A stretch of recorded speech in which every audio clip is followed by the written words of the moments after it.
اعوذ باللہ من الشیطان الرجیم بسم اللہ الرحمن الرحیم۔ سورہ جاسیہ کی ایک آیت پڑھ رہا ہوں۔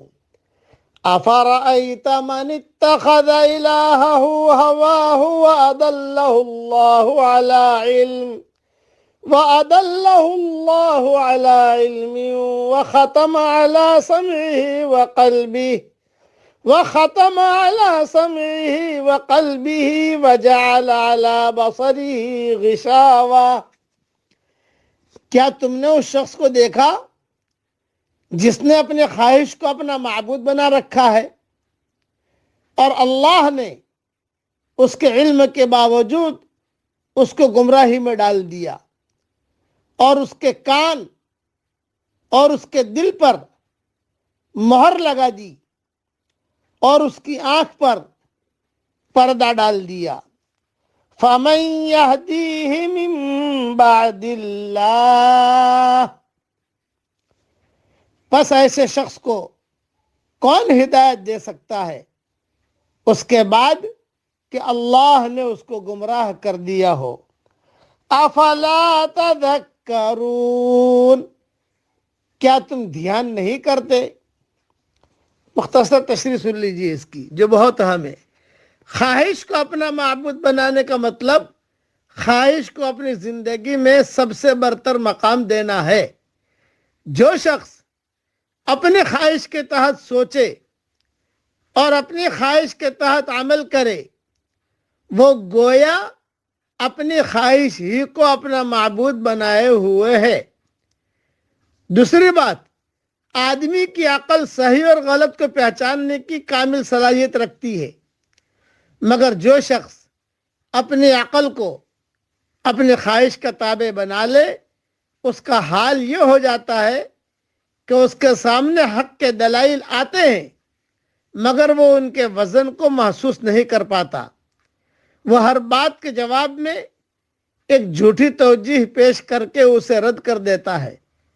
آدمی کی یہ روش آخر کار اس کی عقلی قوتوں کو مسخ کر دیتی ہے۔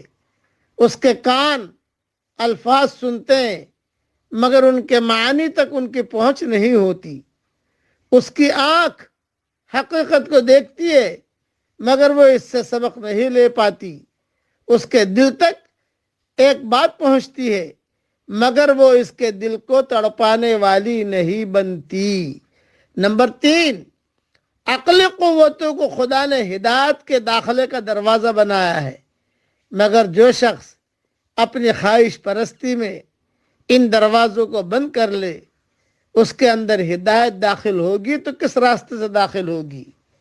صرف ایک مثال دے کر سمجھا دیتا ہوں۔